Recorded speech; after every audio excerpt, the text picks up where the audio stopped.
Bonjour, aujourd'hui, on va s'intéresser à une situation, disons, préoccupante en Grèce.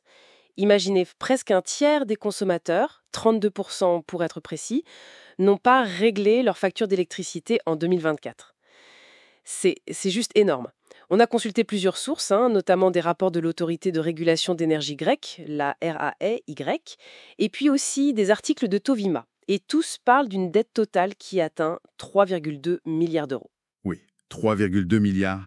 Et ce qui est frappant, c'est l'augmentation. Presque 40% de plus qu'en 2023. C'est colossal. Exactement. Alors, notre objectif aujourd'hui, c'est un peu de décortiquer tout ça.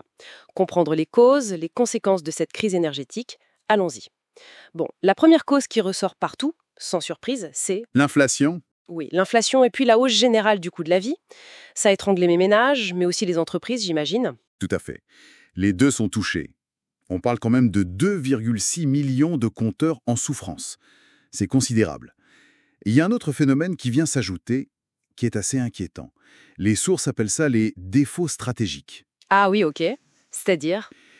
En gros, ce sont des consommateurs qui, plutôt que de négocier ou de chercher des solutions, changent carrément de fournisseur, l'objectif étant d'esquiver les dettes accumulées chez le précédent. D'accord. Et on arrive à mesurer l'ampleur de ce phénomène? C'est compliqué d'avoir des chiffres précis, mais on estime qu'une part importante de la dette, à peu près 1,44 milliard d'euros rien qu'en 2024, proviendrait justement d'anciens clients qui sont partis sans payer. Quand même. Et ça dure depuis longtemps. Apparemment, c'est une faille qui est exploitée, disons, depuis 2020. Mais comment c'est possible? Comment ça peut durer 4 ans sans qu'on mette des garde-fous? La difficulté, c'est le suivi entre les fournisseurs, surtout dans un marché qui se libéralise, qui s'ouvre à la concurrence. La coordination n'est pas toujours simple.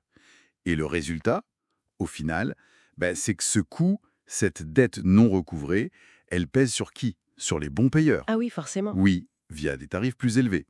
La RAATL a même estimé un surcoût moyen, tenez-vous bien, de 60 € par MWH. 60 €. C'est énorme comme impact. C'est ça. Et il faut aussi replacer ça dans un contexte plus large. L'inflation globale, on en parlait, elle est peut-être aussi influencée par des politiques monétaires internationales, par exemple celles des États-Unis, qui ont un effet sur les prix d'énergie partout. D'accord. Et puis, historiquement, la Grèce a déjà subi des pressions externes fortes.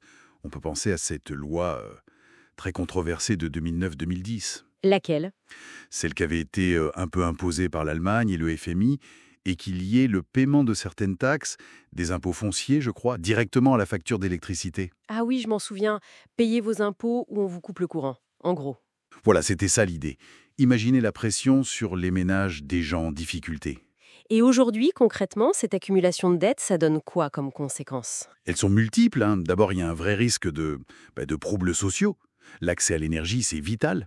Bien sûr. Ensuite, une pression financière gigantesque sur les fournisseurs d'énergie. Les petits comme les grands. Même l'acteur historique, PPC. Il voit arriver de nouveaux concurrents, souvent d'ailleurs soutenus par des capitaux européens. On parle d'Enelco, qui est italien, ou via Iberdrola, l'espagnol. Donc le marché bouge, en pleine crise des paiements. Exactement. Et tout ça dans un contexte où l'Europe pousse à la libéralisation du marché. D'ailleurs, certaines analyses qu'on a pu lire suggèrent, mais un peu à mots couverts, que des entreprises américaines pourraient être favorisées en cachette. Ah bon?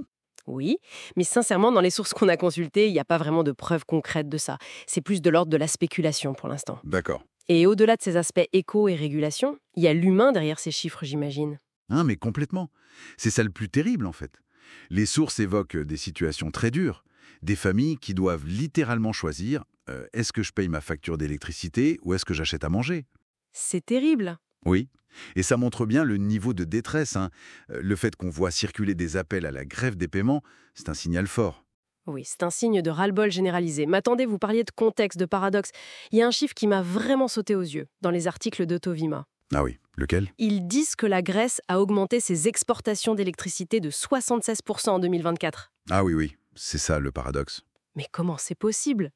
Comment on peut exporter autant d'électricité alors qu'à l'intérieur, un tiers des gens ne peuvent pas payer leurs factures et que les prix sont élevés? C'est toute la question. Et c'est là qu'on voit la tension énorme entre, d'un côté, les logiques du marché européen de l'énergie, la libéralisation voulue par Bruxelles, et de l'autre, la nécessité criante de protéger les citoyens, surtout les plus fragiles, de garantir un accès abordable à l'énergie. C'est un équilibre très difficile à trouver. Très difficile.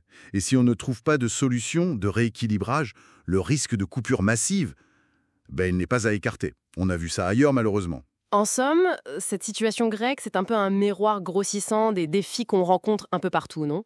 Entre économie, sociale et régulation européenne ou mondiale. Tout à fait. Ça montre bien comment tout est lié.